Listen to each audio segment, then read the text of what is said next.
નમસ્કાર વાલા વિદ્યાર્થી મિત્રો, નીટ જેઈ ફિઝિક્સ ક્લાસમાં આપનું સ્વાગત છે. ચેક કરી લઈએ માઇક શરૂ છે કે બંધ છે. પહેલા લેટ મી ચેક. ચલો બરાબર છે. તો ચેપ્ટર નંબર 5 11 સાયન્સમાં આપણે ભણી રહ્યા હતા લોઝ ઓફ મોશનની અંદર લેક્ચર 1 પૂરો કર્યો હતો ગઈકાલે. આજે આપણે લેક્ચર 2 પર આગળ વધી જઈએ. તો લેક્ચર 2 ની અંદર આજે આપણે લેક્ચર 1 જ્યાં પૂરો કર્યો હતો ત્યાંથી જ આપણે આગળ લેવું છે. તો જોઈએ લાસ્ટ એક આપણે પુલી વાળા એક્ઝામ્પલ જોયા હતા, સિમ્પલ પુલી વાળા એક્ઝામ્પલ જે આ રીતે હતા. સમજીએ. બે દળ લટકાવેલા છે. ઓકે, આ m1 કિલોગ્રામ છે, m2 કિલોગ્રામ છે. તમને આપ્યું છે m1 is greater than m2. તો પ્રવેગી ગતિ આવશે m1 નીચે તરફ જશે, m2 ઉપર તરફ જશે. પણ તમે જો અહીંયા આગળ મળતું ટેન્શન બરાબર છે કે બીજી દોરીમાં મળતું ટેન્શન અને પહેલી દોરીમાં મળતું ટેન્શન બંને સમાન હશે. બંને દોરીનું ટેન્શન જે છે બંને કેવું હશે? સમાન. એટલે કે બંનેમાં મળતું પ્રવેગ પણ કેવો હશે? સમાન હશે. ચલો ક્લિયર. બંનેમાં ટેન્શન જે છે એ પણ સમાન છે, બંનેમાં પ્રવેગ પણ સમાન છે. અને આ જ હેતુથી આપણે એક્ઝામ્પલ સોલ્વ કર્યો હતો કે ઉપર જે છે બાદબાકી કરો, નીચે દળોનો સરવાળો કરો અને મલ્ટીપ્લાય જી સાથે કરો. ઠીક છે. તો આ સમ આપણે જોઈ લીધા હતા. હવે આના પછી કન્સ્ટ્રેન્ટ મોશન વિશે આપણે અભ્યાસ કરવો છે. કન્સ્ટ્રેન્ટ મોશન ઇંગ્લિશ નામ છે. કન્સ્ટ્રેન્ટ મોશન એટલે કે કન્ડિશન બેઝડ એક્ઝામ હોય તો ચલો ચેક કરીએ. એક આ રીતે પુલી સિસ્ટમ્સ આપી છે તમને. પુલી સિસ્ટમ વાળા અવારનવાર એક્ઝામ્પલ પૂછાતા હોય છે. તો આ રીતે પુલી સિસ્ટમ આપી છે, તમે જોઈ લો. ઓકે, એક દળ અહીંયા આપ્યું છે, એક દળ અહીંયા આપ્યું છે. તમે સમજી શકો છો. બે પુલી આપી છે તમને. m1 દળ આપ્યું છે, m2 દળ આપ્યું છે. m1 દળ નીચે તરફ જાય છે પ્રવેગ a1 થી. હવે તમે જોજો બંનેમાં ફરક શું છે. તો કે અહીંયા આગળ ટેન્શન T બરાબર છે, અહીંયા પણ ટેન્શન T, એની સાથે આ T હોય તો આ પણ શું થશે? T. તો તમે જો m1 દળ જે છે ત્યાં ટેન્શન T છે, m2 છે ત્યાં 2T દળ 2T બળ છે બરાબર છે. તો બંનેના પ્રવેગ સમાન હશે નહીં. ખાસ યાદ રાખો, આને જ કહેવાય કન્સ્ટ્રેન્ટ મોશન. આને શું કહેવાય? કન્સ્ટ્રેન્ટ મોશન કહેવામાં આવે છે. તો બંનેના પ્રવેગ સમાન નથી, ખાસ યાદ રાખો. આમાં બંનેના પ્રવેગ સમાન હતા, ચલો ઠીક છે, પણ આ ડાયાગ્રામની અંદર બંનેના પ્રવેગ સમાન નથી. તો બંને પ્રવેગ વચ્ચે નો સંબંધ આપણે જોઈએ છે. તો બંને પ્રવેગ વચ્ચેનો સંબંધ કેવી રીતે મેળવી શકાય? ચલો સમજીએ બરાબર. તો આના માટે એક ફોર્મ્યુલા છે T1 A1 અથવા તો T ડોટ A, તણાવ બળ અને પ્રવેગ બરાબર અચળ. એટલે કે આને આપણે લઈએ T1 A1 is equal to T2 A2 બરાબર. તો આ સાઈડ જો T1 તરીકે T લખીએ, A1 તરીકે A1 લખીશું, T2 તરીકે. તો અહીંયા T2 કેટલું છે જોવું જોઈએ. અહીંયા આગળ T2 તો કે 2 છે. T પ્લસ T ટોટલ કેટલા થઈ ગયા? 2T બરાબર. 2T અને A2 TT કેન્સલ. તો તમે જોશો A1 પ્રવેગ જે છે કેટલો હશે? તો કે આના કરતા બમણો 2A2 બરાબર. જોજો A1 બરાબર શું થશે? 2A2. તો આ એક્ઝામ્પલની આ ખાસિયત છે કે જ્યારે તમને આવા કન્સ્ટ્રેન્ટ મોશન રિલેટેડ એક્ઝામ્પલ પૂછાય તો તમને પ્રવેગ જે છે બંનેના સમાન ક્યારે હોઈ શકે નહીં. તો પ્રવેગ તમારે પહેલા રિલેશન જોવું પડશે કે A1 બરાબર કેટલું થશે. તો અહીંયા આગળ સિમ્પલી છે 2T હતા એટલે શું મળ્યું તમને? 2A2. પછી આમાં રિલેશન મેળવી શકાય. ચલો માની લો આમાં પ્રવેગ જોઈતો છે A1 અથવા તો A2. ચલો જોઈએ. m1g નીચે આવે છે. તો ગઈકાલે આપણે વાત કરી હતી કે સમતોલનમાં છે, સમતોલનમાં નથી. સમતોલનમાં ન હોય તો સિગ્મા f થી શરૂ કરો. સમતોલનમાં ન હોય તો સિગ્મા f થી શરૂ કરો. તો સિગ્મા f થી શરૂ કરીએ. સમતોલનમાં નથી, પ્રવેગ નીચે છે. પ્રવેગની દિશામાં જે હોય એ પહેલા લખો. પ્રવેગની દિશામાં જે હોય એ પહેલા લખો. પ્રવેગની વિરુદ્ધ દિશાવાળું પછી લખો. અને સિગ્મા f બરાબર શું? આભાસી બળ એટલે m a m1 બરાબર m1g માઇનસ t. તો t બરાબર શું થશે? t टी ने आ बाजू लई जाओ, m1 કોમન કાઢી લો, g માઇનસ a સમીકરણ નંબર. અથવા તો તમને આનું શોર્ટકટ આપો, માની લો તમને સિગ્મા એફ આ 3 સ્ટેપ નથી કરવો, શોર્ટકટ આપી દો તમને. જો કેવી રીતે શોર્ટકટ અહીંયા જ ધ્યાન આપો. કોઈ પદાર્થ નીચે તરફ ગતિ કરતો હોય એ પ્રવેગથી mg થી, અને આપણે ટી જોઈતું હોય, બરાબર, નીચે જાય છે, તો યામાક્ષની અંદર અહીંયા ઋણ હોય અને અહીંયા આગળ પ્લસ હોય, તો સીધું તમે લખી શકો ટી બરાબર, જોજો બરાબર, એમ કાઉન્સની અંદર નીચે જાય છે, બરાબર, તો નીચે શું હોય? માઇનસ, તો લખવાનું g minus a. Same to same જોઈ લો, નીચે જતું હોય તો T is equal to m1 into bracket g minus a. આ જ વસ્તુ શોર્ટકટની અંદર હજી તમને સમજાવું કે માની લો કોઈ પદાર્થ ઉપર જાય છે, બરાબર છે, એ પ્રવેગથી ઉપર જાય છે, અને ટી mg તો નીચે જ જાય, m2g નીચે જાય, ધારો કે mg નીચે જાય છે, તો આવી પરિસ્થિતિમાં તણાવ બળ કેટલું થાય? સેમ ટુ સેમ ફોર્મ્યુલા, કોઈ ફેરફાર નહીં, પણ ઉપર કેવું હોય? પ્લસ, તો જી પ્લસ એ. ડાયરેક્ટ યાદ રાખો તો બહુ ઇઝી થઈ જશે. નીચે જાય તો T is equal to m into bracket g minus a, નીચે માઇનસ, ઉપર કેવું આવશે? Plus, g minus a, g plus a. તો ડાયરેક્ટ તમે લખી શકો, નીચે જતું હતું, આ પ્રવેગ ક્યાં છે? નીચે તરફ છે, તો આપણે શું લખ્યું? માઇનસ. એ જ વસ્તુ આપણે અહીંયા પણ ડિરાઈવ કરી શકીએ. આ કેસની અંદર આખું આ સોલ્વ, હવે આ સોલ્વ કરીએ. ચલો, તો T2 ઉપર 2 આ જે છે, તમે જો 2t છે અને નીચે શું લઈ શકાય? m2g. આ પણ પદાર્થ ક્યાં જાય છે? ઉપર તરફ જાય છે, પ્રવેગ ક્યાં છે? ઉપર તરફ. તો ડાયરેક્ટ આપણે લખી શકીએ કે ભાઈ 2t, અથવા તો આખું લખવું હોય કાંઈ વાંધો નહીં. ચલો સમજીએ, તો લખીએ. પ્રવેગની દિશામાં સિગ્મા એફ થી શરૂઆત કરીએ. ઓકે, પ્રવેગની દિશામાં કોણ છે? તો કે 2t, બરાબર, અને પ્રવેગની વિરુદ્ધ દિશામાં કોણ છે? m2g. તો અહીંયા લખીશું m2a બરાબર 2t પ્લસ m2g. એમાંથી 2t ને કરતા બનાવો તો શું થાય? આ બે પ્લસ થઈ જશે, m2 કોમન લઈ લે, g પ્લસ. એવું જો મેં તમને વાત કરી, ઉપર જાય છે તો પ્લસ, નીચે આવે છે તો માઇનસ. આ t ની કિંમત અહીંયા મૂકી દો, તો 2t ની કિંમત અહીંયા લખ્યું m1 g minus a is equal two m2 g plus a. આનું આપણે કેલ્ક્યુલેશન કરીએ તો તમે જોશો, અહીંયા આગળ જોશો આપણે પ્રવેગ a1 હતો, ભૂલતા નહીં, આ બધા પ્રવેગ જે છે આપણે a1 લેશું. બીજા સ્ટેપની અંદર પ્રવેગ જે છે આપણે a2 લેવાના છે, કારણ કે બંને સાઈડ પ્રવેગ જે છે અલગ અલગ છે. એકમાં a1 પ્રવેગ છે, બીજામાં a2 પ્રવેગ છે. જોજો, એક a1 છે, બીજું a2 છે. ચલો આગળ વાત કરીએ તો અહીંયા આગળ આજે છે આપણે t ની કિંમત મૂકીએ, એટલે અહીંયા a1 પ્રવેગ આવશે, a2.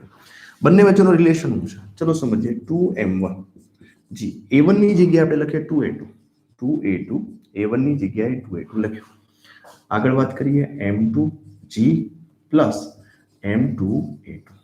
ઓકે, કાઉન્સ છોડી દઈએ, 2m1g માઇનસ 2m1, 2 2 4 થઈ જશે, 2 2 શું થઈ જશે? 2 2 ને 4, 2m1 છે, 2 2 4 m1 a2 બરાબર શું થશે? m2g plus m2a2. g વાળા પદ આ બાજુ લઈ આવો તો બાદ બાકી થવાની છે, બરાબર છે. g વાળા પદ બાદ બાકી કરો તો આમાંથી g કોમન લઈ લો, તો 2m1 માઇનસ શું થશે? m2 કાઉન્સની અંદર g. આ a2 વાળું પદ આ બાજુ લાવો, બરાબર છે, એટલે સરવાળો થશે. a2 ને કોમન લઈ લો તો વધે શું? તો કે m4m1 પ્લસ m. તો આવો કંઈક સમીકરણ બનાવી શકાય કે ભાઈ ફાઇનલી a2 પ્રવેગ જોઈતો હોય તો a2 પ્રવેગ માટે આવું કંઈક સમીકરણ બનાવી શકાય. ઓકે, તો તમે જોઈ લો, ડિટેલમાં મેં તમને સમજાવ્યું, પણ કન્સ્ટ્રેન્ટ મોશન વાળો એક્ઝામ્પલ છે, ખાસ કરીને યાદ રાખજો. કેવો છે? Constraint motion. કન્સ્ટ્રેન્ટ મોશનનો મતલબ કે બંને સાઈડ પ્રવેગ અલગ અલગ છે. અહીંયા જોશો, અહીંયા બંને સાઈડ પ્રવેગ સેમ હતા. ઓકે, ચલો નોટ કરી લો.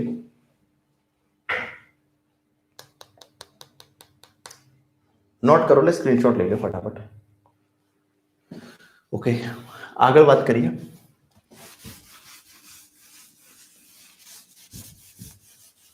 ચલો બીજો એક કન્સ્ટ્રેન્ટ મોશનનો એક એક્ઝામ્પલ લઈએ. કન્સ્ટ્રેન્ટ મોશન થોડુંક એડવાન્સ જોઈએ. માત્ર એમાં આપણે a1 અને a2 જો ડિસ્ક્રાઇબ કરીએ કે a1 a2 નું રિલેશન શું થશે સમજવાનો પ્રયત્ન કરીએ. ચલો કન્સ્ટ્રેન્ટ મોશનની અંદર અહીંયા આગળ એક પુલી અહીંયા છે, એક પુલી અહીંયા છે, જોઈએ એક પુલી અહીંયા પણ છે અને એક પુલી અહીંયા છે. ચલો આ દળ છે, આ બંનેને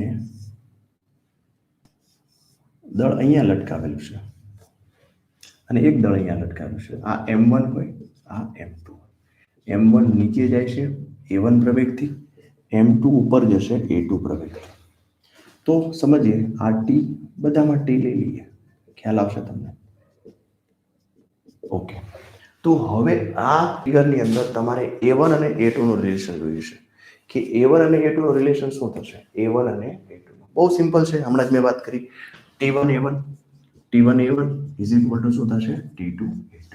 ઓકે, તો T1 અહીંયા T જ છે ખાલી, A1 ઓકે ઓકે. T2 આ બ્લોકને કેટલા ટી ખેંચી રહ્યા છે, 1 2 3 ને 4, 4 ટી ઉપર ખેંચી રહ્યા. T2 બરાબર 40. T cancel. તો એનો મતલબ કે આ પ્રવેગ A1 જે છે એ A2 કરતા 4 ગણો વધારે હશે. એટલે આ ફટાફટ નીચે આવશે, આ ધીમે ધીમે ઉપર જશે. આનો પ્રવેગ ખૂબ જ ઓછો છે, ચોથા ભાગનો પ્રવેગ છે. આના કરતા ચોથા ભાગનો અથવા તો આના કરતા 4 ગણો વધારે પ્રવેગ કહી શકાય. હજી એક કન્સ્ટ્રેન્ટ મોશન વાળું એક એક્ઝામ્પલ લઈએ. આમાં એક્ઝામ્પલ ગણી શકાય. પછી ધારો કે આ રીતે પુલી છે, એક પુલી અહીંયા છે અને આ પુલી આની સાથે જોઈન્ટ છે આ રીતે.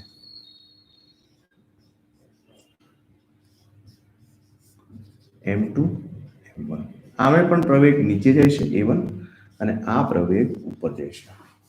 આવો કંઈક એક્ઝામ્પલ છે. સેમ ટુ સેમ અહીંયા લઈ લો આ ટી, બરાબર છે, ખેંચાય કેટલું તો કે ટી. ફોર્મ્યુલા છે આપણી પાસે, T1 A1 is equal to T2 A2. T A બરાબર અચળ. કેવી રીતે કરશું, ટી એ બરાબર અચળ. ચલો આગળ જોઈએ. અહીંયા જો એક જ ટી છે A1, તો T ઇન્ટુ A1. અહીંયા કેટલા ટી છે જોવું જોઈએ, M2 ને ખેંચનારા 2, 2T A2. T cancel. તો આની અંદર A1 બરાબર શું થશે, 2A2. ડબલ પ્રવેગ હશે. આ પ્રવેગ 2 હોય તો આ 1 હોય, આ 5 હોય તો અઢી હોય, 7 હોય તો 3.5 હોય, 8 હોય તો 4 હોય, અડધો થઈ જશે. બરાબર. ચલો નોટ કરો ફટાફટ, આગળ લઈએ. પછી કન્સ્ટ્રેન્ટ મોશન વાળા એક્ઝામ્પલ છે. મોસ્ટલી ખાસ કરીને એડવાન્સ પ્રકારના સમ લેવા હોય તો આ પ્રકારના પ્રશ્નો પૂછી શકે. ખાસ કરીને જેમાં આ પ્રકારના પ્રશ્નો પૂછાતા હોય છે, નેટમાં પણ પૂછી શકે. ઓકે, હવે પુલીવાળા એક્ઝામ્પલ્સ મેં બધા પૂરા કર્યા. હવે આપણે જોવા છે ઢાળવાળા, ત્રાંસા ઢાળવાળા એક્ઝામ્પલ જે છે. પણ એની એ સમજતા પહેલા અહીંયા આગળ ઘર્ષણ વિશે થોડુંક સમજી લઈએ, કારણ કે આપણે ઘર્ષણનો થોડોક અહીંયા કન્સેપ્ટ સમજવો છે. તો ઘર્ષણ એટલે શું થાય, તો તમને ખબર છે કે બે પદાર્થો, આ પદાર્થ અને આ પદાર્થ, બરાબર છે, બંને સપાટી જ્યારે એકબીજા સાથે મોશનમાં આવે ત્યારે બે સપાટી વચ્ચે ઘર્ષણ ઉત્પન્ન થાય છે. તો ધારો કે F બળ આ રીતે લાગતું હોય અને આ પદાર્થ આ બાજુ વેગથી જતો હોય જમણી બાજુ, તો અહીંયા આગળ સપાટી ઉપર બે સપાટી વચ્ચે ટૂંકમાં વેગની વિરુદ્ધ દિશામાં અથવા તો મોશનની ગતિની વિરુદ્ધ દિશામાં ઘર્ષણ બળ લાગતું હશે. હવે આ ડાયાગ્રામને આપણે સમજણ માટે, માત્ર સમજણ હેતુ, આ ફ્લોર છે, સમજણ હેતુ બધા જ જે બળ જે છે આપણે સેન્ટરથી યુટિલાઇઝ કરીએ, સ્મોલ એમ. બરાબર સમજો. પદાર્થનું વજન બળ ક્યાં જશે, નીચે. લંબ પ્રતિક્રિયા બળ ક્યાં જાય, ઉપર. આ છે બાહ્ય બળ. બધા લખવા હોય તો લખી શકાય કે આ બાહ્ય બળ છે, આ વજન બળ છે, આ લંબ પ્રતિક્રિયા બળ છે, લંબ પ્રતિક્રિયા બળ. અને આ જે છે સીમાંત ઘર્ષણ બળ કહેશું, અથવા તેને આપણે ખાલી ઘર્ષણ બળથી રિપ્રેઝન્ટ કરીશું. તો ઘર્ષણ બળ જે છે કોના ઉપર આધારિત છે, તો આપણે લખીએ. આ નિયમ જે છે યાદ રાખશું, F ચલે છે N. જેટલું આનામાં વધારે વજન હશે એટલું જ ઘર્ષણ જે છે વધશે. તો F ચલે છે N, અને આને જો આપણે ચલનની નિશાની દૂર કરીએ તો આપણે લખીએ μN, અથવા તો અને મ્યુ ને કરતા બનાવો તો F ના છેદમાં N લખી શકાય. જ્યાં મ્યુ શું છે, તો કે ઘર્ષણાંક છે. મ્યુ ને શું કહેવાય, ઘર્ષણાંક કહેવામાં આવે છે. દરેક એક્ઝામ્પલમાં તમને મ્યુ ની કિંમત આપેલી હોય છે.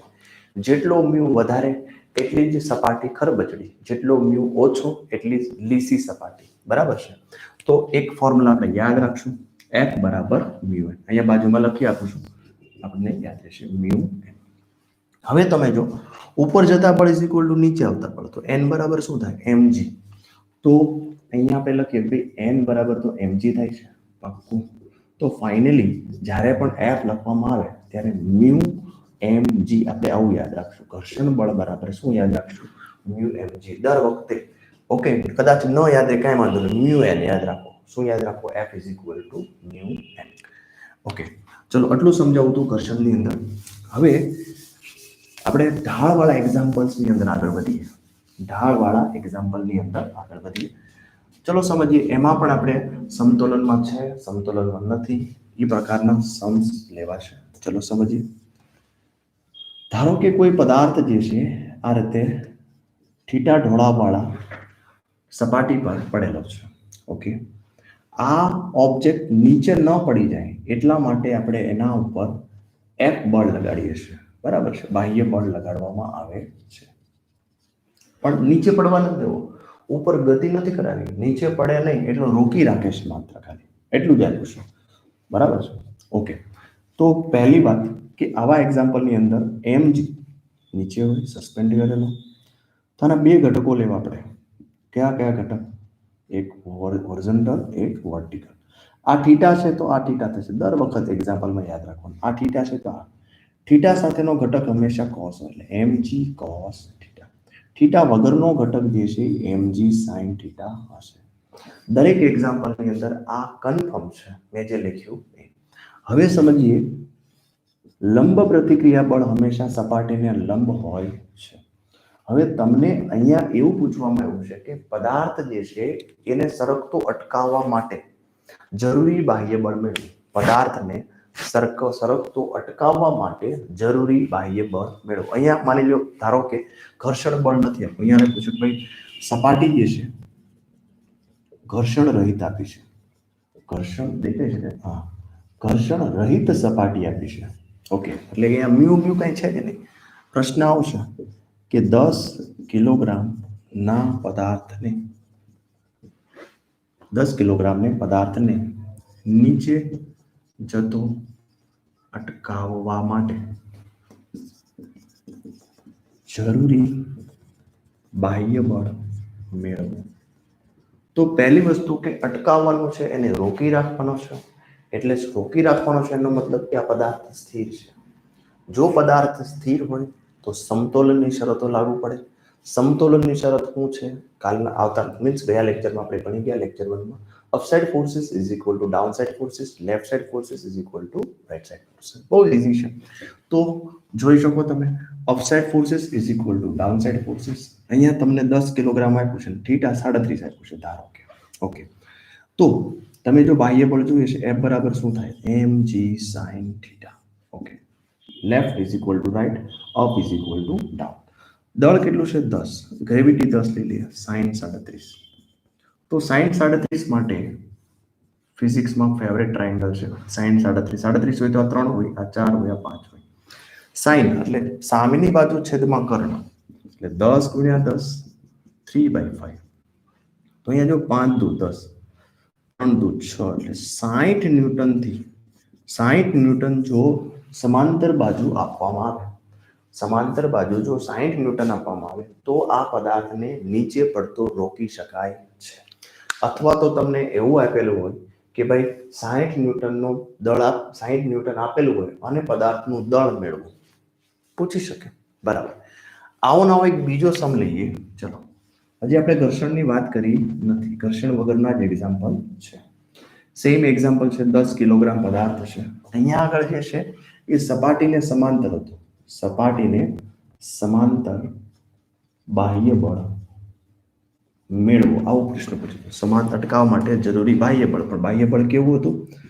સપાટીને સમાંતર. બરાબર, જોજો આ કીવર્ડ. હવે તમને આવું જ પૂછું છું, સેમ ટુ સેમ આ જ વસ્તુ. 10 કિલોગ્રામ, અહીંયા લખીએ, 10 કિલોગ્રામના પદાર્થને અટકાવવા માટે અથવા તો સ્થિર રાખવા માટે જરૂરી, જોજો બરાબર આ નવું કે છે, સમક્ષિતિજ સમક્ષિતિજ બળ મેળવો. ખાસ યાદ રાખજો, સમક્ષિતિજ બાહ્ય બળ મેળવો. સમક્ષિતિજ બાહ્ય બળ એટલે સમક્ષિતિજ કેવું હોય, આને સમક્ષિતિજ બાહ્ય બળ આવું છે. બાકીનું બધું સેમ, લંબ પ્રતિક્રિયા બળ આમ જ આવે, બરાબર છે. અને mg નીચે જ લટકતો હોય, આના બે ઘટકો, આ થીટા છે તો આ થીટા છે, mg થીટા સાથે cos, થીટા વગરનું sin, આ બધું સેમ. પણ અહીંયા સમક્ષિતિજ બળ છે એટલે સમક્ષિતિજ આમ બળ લગાવવાનું છે. ગયા વખતે સપાટીને સમાંતર હતું, આ સમક્ષિતિજ. બરાબર જોજો, તમને રકમની અંદર સપાટીને સમાંતર કીધું છે કે સમક્ષિતિજ કીધું છે, બંને વસ્તુ અલગ અલગ છે. તો જો સમક્ષિતિજ બળ હોય તો એના પણ ઘટકો લેવા પડે. ચલો ઘટકો લઈએ, તો આ થીટા છે તો આ પણ થીટા બને, બરાબર છે. તો થીટા સાથે શું હોય તો કે cos, f cos થીટા, અને આ બધું શું હતું કે f sin થીટા. ઠીક છે. તો અટકાવવો છે, પદાર્થ સ્થિર છે, પદાર્થ સમતોલનમાં છે. Left is equal two right side, તો લખીએ mg sin થીટા બરાબર f cos થીટા. મારે તો f જ જોઈએ છે, તો હું f ને કરતા બનાવું તો mg sin થીટા તો હતું જ, cos થીટા છેદમાં આવી ગયું, તો f બરાબર શું થઈ ગયું mg tan થીટા. તો કેટલા દળનો પદાર્થ હતો તો કે 10 કિલોગ્રામનો. g કેટલો છે 10, tan થીટા સામેની બાજુ છેદમાં પાસેની બાજુ, 3/4. સામેની બાજુ tan થીટા 37 જ છે આમાં. તો નથી, માત્ર હું તમને સમજાવી રહ્યો છું કે સમતોલનમાં હોય તો એક્ઝામ્પલ કેવી રીતે સોલ્વ કરવા, અને સમતોલનમાં નથી એટલે કે પ્રવેગી ગતિ આપી હોય તો એક્ઝામ્પલ કેવી રીતે સોલ્વ કરવા. ચલો લખી શકાય, બરાબર છે. બરાબર જોજો. ચલો સમતોલનમાં ઘર્ષણ સાથે લઈ લઈએ, આ જ વસ્તુ છે. જો કોઈ પદાર્થને F બળથી ખેંચવામાં આવે છે, બરાબર છે, તો આ બાજુ શું લાગે તો કે આ બાજુ ઘર્ષણ બળ લાગે, ઉપર તરફ ખેંચાય છે, ઘર્ષણ બળ કરાયા ક્યાં લાગે નીચે લાગે. mg હંમેશા ડાઉનવર્ડ હોય, તો ના બે ઘટક પડે, mg cos થીટા, બે વખતે ભેળા એ જ છે, આ થીટા હોય તો આ શું હોય થીટા. પણ હજી એક ઘટક અહીંયા શું બને તો કે mg sin થીટા. અને લંબ પ્રતિક્રિયા બળ હંમેશા ક્યાં હોય ઉપરની તરફ. તો આ સમ અને હજી બાજુમાં એક બીજો દોરી આપું એટલે તમને એક સાથે બંને સમજાવું, તમને આઈડિયા આવે કે એકચ્યુઅલ શું ચાલી રહ્યું છે. ચલો mg નીચે એના બે ઘટકો બરાબર જોજો, આ થીટા હોય તો આ થીટા બને mg cos થીટા, આ શું બનશે mg sin થીટા. અને લંબ પ્રતિક્રિયા બળ ગમે એક્ઝામ્પલ પૂછાય, એની એક્ઝામ્પલ, બરાબર છે, ત્રાસી સપાટી ઉપર કોઈ પણ એક્ઝામ્પલ પૂછાય, એટલું તો આવે ના આવે. પછી ડિપેન્ડ્સ કે તમને f ક્યાં આપ્યું છે, ફ્રિક્શન આપ્યું છે, જો ફ્રિક્શન આપ્યું હોય તો ફ્રિક્શન આપ્યું છે, f ધારો કે આ રીતે આપ્યું છે. પણ આ કેસ અલગ છે, તમને કીધું છે પ્રવેગી ગતિ કરે છે, બળ વધારે છે આના કરતા, પ્રવેગી ગતિ કરે છે, આમાં કઈ આપ્યું નથી. there are two cases. એટલે સમજો, આ જે છે સમતોલનમાં છે, આ સમતોલનમાં છે, પ્રવેગ છે એટલે સમતોલનમાં નથી, સમતોલનમાં નથી, બરાબર સમજો. એક સમતોલનમાં છે, બીજો સમતોલનમાં નથી. ચલો 75 આન્સર આવશે. ઓકે, નોટ આગલા એક્ઝામ્પલની વાત કરો છો, ઓકે કઈ વાંધો નહીં, સોલ્વ કરી લેજો. તો સમતોલનમાં છે, સમતોલનમાં નથી, બરાબર છે. તો એક સમતોલનમાં છે તો સમતોલનમાં નથી, કેવી રીતે સોલ્વ કરવું? તો મેં વાત કરી સમતોલનમાં હોય તો સ્ટેપ નંબર 1 આપણું શું હોવું જોઈએ, upside forces is equal to downside forces. So which is upside forces? N. Which is downside forces? mg cos theta. Equation number 1. Step number 2, left side forces is equal to right side forces. તો લેફ્ટમાં કયા કયા જશે તો કે small f mg sin theta. Okay, આ બંને left જાય છે એટલે બંનેનો સરવાળો. રાઈટ ક્યાં જાય છે આ, એટલે કેપિટલ F. અને જ્યાં F છે ત્યાં તમે શું લખી શકો, F બરાબર મ્યુ n લખી શકાય. F બરાબર શું લખી શકાય, મ્યુ n. તો મ્યુ n બરાબર mu n plus mg sin theta is equal to F. અને n બરાબર છે અહીંયા લખીએ આપણે સમીકરણ 1 પરથી, સમીકરણ 1 પરથી. તો જ્યાં n છે ત્યાં શું લખીએ કઈ mu mg cos theta plus mg sin theta is equal to F. તો આ સમીકરણ ઉપરથી જો તમને મ્યુ આપેલું હોય, દળ આપેલું હોય અને થીટા આપેલું હોય તો તમને એફ મળી જશે. બહુ ઈઝી થઈ ગયો. આમાં જોઈએ તમને એવું કીધું છે પ્રવેગ આપેલો છે તો પ્રવેગ મેળવવો વોટેવર. ઓકે, તો આ એક્ઝામ્પલની અંદર સમતોલનમાં નથી, સમતોલનમાં છે. જો બે કેસ છે, સમતોલનમાં છે પણ ખરું, સમતોલનમાં નથી. સમતોલનમાં છે કયું? તો કે સમતોલનમાં વાય એક્સિસ છે, વાય અક્ષ સમતોલનમાં છે, વાય અક્ષ સમતોલનમાં છે પણ એક્સ અક્ષ નથી. એટલે આ આમ ગતિ કરે છે એટલે વાય એક્સ સમતોલનમાં છે. તો સ્ટેપ નંબર 1 આપણું સેમ, ઉપર આપણે ઠેકડા મારતો નથી જતો, સીધો જાય છે. તો step number 1 upside forces is equal to downside forces. તો અપસાઇડ ફોર્સિસ શું છે? m ઇઝ ઇક્વલ ટુ શું થશે? mg cos θ. સમીકરણ નંબર 1. કારણ કે સમતોલનમાં હતું, y એક્સિસ સમતોલનમાં છે પણ x એક્સિસ પ્રવેગી ગતિમાં. તો left side is equal two right side બિલકુલ નહીં લખતા. જ્યારે પણ હવે તમારે શું જોવાનું છે કે સ્ટેપ નંબર 2 ની અંદર તમારે જ્યારે પ્રવેગ આપ્યો હોય, મેં તમને પ્રીવિયસ લેક્ચરમાં પણ વાત કરી કે જ્યારે પ્રવેગી ગતિ હોય ત્યારે સિગ્મા એફ થી શરૂઆત કરો. ક્યાંથી શરૂઆત કરો? સિગ્મા એફ થી. પ્રવેગની દિશામાં આવતું બળ ધન લખો, પ્રવેગની વિરુદ્ધ દિશામાં જે છે એ ઋણ લખો. તો સિગ્મા એફ થી શરૂઆત કરો. ચલો ગઈ. પ્રવેગ આ બાજુ જાય છે તો પ્રવેગની સાથે કોણ છે? તો કે એફ. પહેલા લખી લો. પ્રવેગની વિરુદ્ધ દિશામાં, આ બંને પ્રવેગની વિરુદ્ધ દિશામાં, તો માઇનસ કરીને F minus mg sin theta લખો. ઓકે, સિગ્મા એફ ની જગ્યાએ શું લખશું? તો કે ma લખશું. આનું દળ અને કેટલા પ્રવેગથી જાય છે, કેપિટલ એફ. આની જગ્યાએ શું લખશું? તો કે μn લખશું, mg sin થીટા. અહીંયા લખીએ સમીકરણ 1 પરથી. તો સમીકરણ 1 n છે આપણી પાસે, તો ma બરાબર f minus mu mg cos theta minus mg sin theta.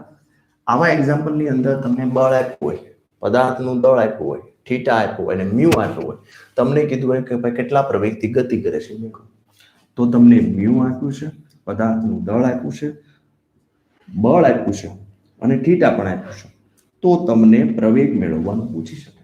અથવા તો પ્રવેગ આપ્યો છે, દળ આપ્યું છે, મ્યુ આપ્યું છે, થીટા આપ્યું છે, તો તમને પદાર્થ પર કેટલું બળ લગાડવું જોઈએ એવો પ્રશ્ન પૂછી શકે. બરાબર જોજો, મેં તમને ખાલી આની જે કહેવાય ને ફોર્મેટ આપીશ. આવા એક્ઝામ્પલ પૂછી શકે, પણ ફોર્મેટ આવડતી હશે તો આવા કોઈ પણ એક્ઝામ્પલ તમે સોલ્વ કરી શકો. ચલો નોટ કરો ફટાફટ. આના ઘણા બધા એક્ઝામ્પલ લઈ શકાય પણ ફોર્મેટ યાદ રાખો કેવી રીતે સોલ્વ કરવું છે. આમાં ફ્રિક્શન છે, મ્યુ આપેલો હોવો જોઈએ, મ્યુ. બરાબર? ઓકે, નેક્સ્ટ લઈએ, થોડોક એડવાન્સ લઈએ. આમાં બંનેમાં જે બળ જે છે, બાહ્ય બળ, એ સપાટીને સમાંતર આપ્યું હતું. કેવું છે? સપાટીને સમાંતર આપેલું છે. ઓકે,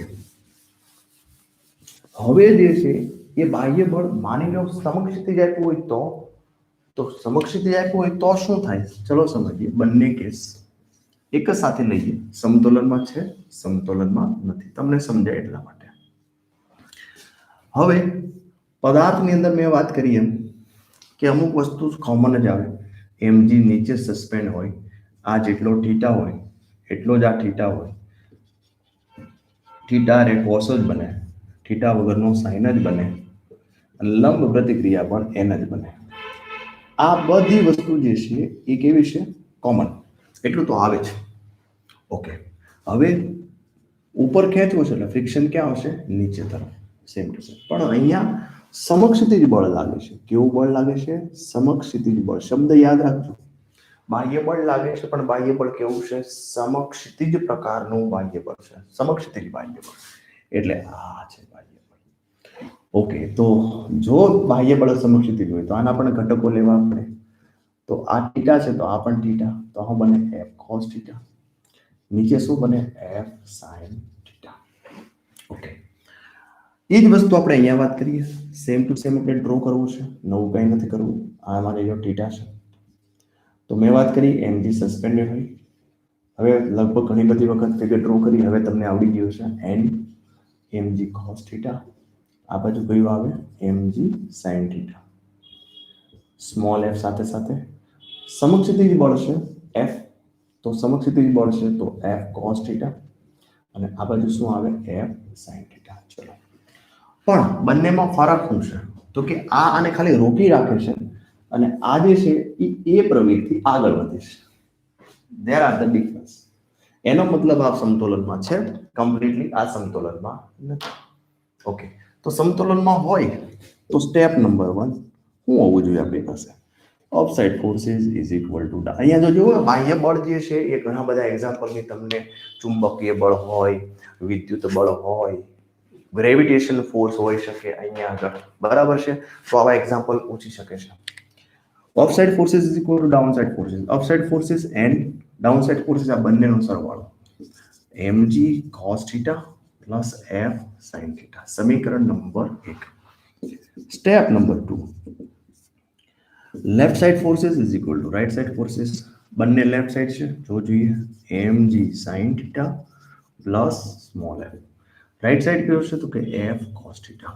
થોડુંક આગળ લખીએ આને તો mg sin theta. Okay, small f ની જગ્યાએ શું લખવાનું તો કે mu n લખવાનું. ઓકે, પણ n જગ્યાએ અહીંયા લખીએ સમીકરણ 1 પરથી, સમીકરણ 1 પરથી n બરાબર શું છે જોવું જોઈએ તો કે n બરાબર આખે આખું તો લખીએ mg sin theta plus mu. Mostly આ એક્ઝામ્પલ જે છે હેડેક પ્રકારના હોય છે, પણ થોડુંક સિસ્ટમેટિકલી સમજશો તો આમાં કાંઈ નવું હોતું નથી. f sin થીટા n આવી ગયું is equal to f cos theta. બસ આ સમીકરણ તમારું ફાઇનલ સમીકરણ છે. આની અંદર જે વેલ્યુ આપી છે મૂકો, જે વેલ્યુ ફાઇન્ડ કરવાની છે ફાઇન્ડ કરો. તો સમતોલનમાં હોય એક જ શરત, upside force is equal to down, left is equal to right. હવે આ પ્રવેગી ગતિ છે, પણ પ્રવેગી ગતિ છે સ્ટેપ નંબર 1 તો offsite force is equal to down side જ રહે. કેમ તો કે ઉપર નીચે નથી, વાય એક્સિસમાં તો સમતોલન થાય છે.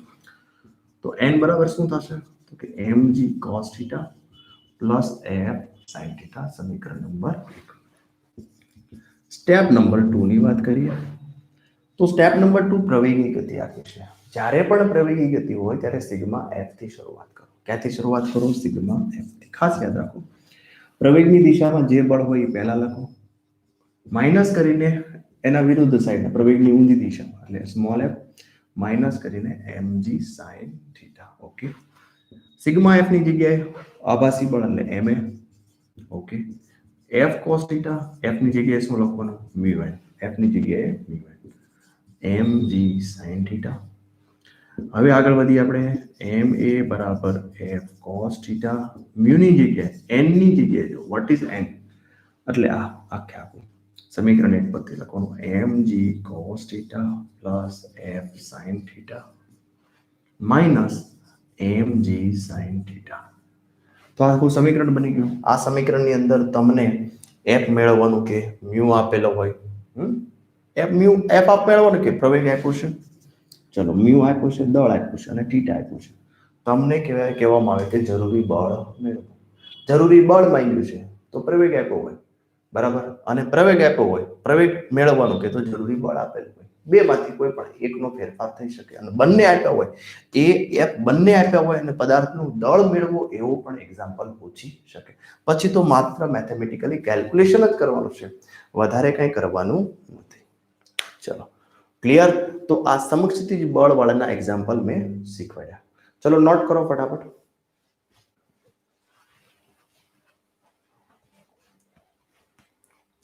ચલો હવે આના પછી જે છે એ બ્લોક વાળા એક્ઝામ્પલ આવે છે. એક બ્લોક, એના ઉપર બીજો બ્લોક, એના ઉપર ત્રીજો બ્લોક.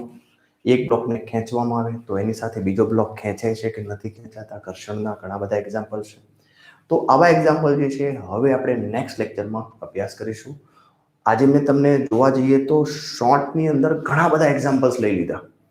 એક પર્ટિક્યુલર એક્ઝામ્પલ લઈએ તો પાછળ એક એક્ઝામ્પલ બીજો એક્ઝામ્પલ સમજાવવો પડે, પણ મેં તમને આખી ફોર્મેટ જ સમજાવી કે ભાઈ આ રીતના સમ છે, આ રીતની ફોર્મેટ છે, તમે મેચ કરી લો, બરાબર. સમતોલનમાં છે, સમતોલનમાં નથી, બરાબર છે.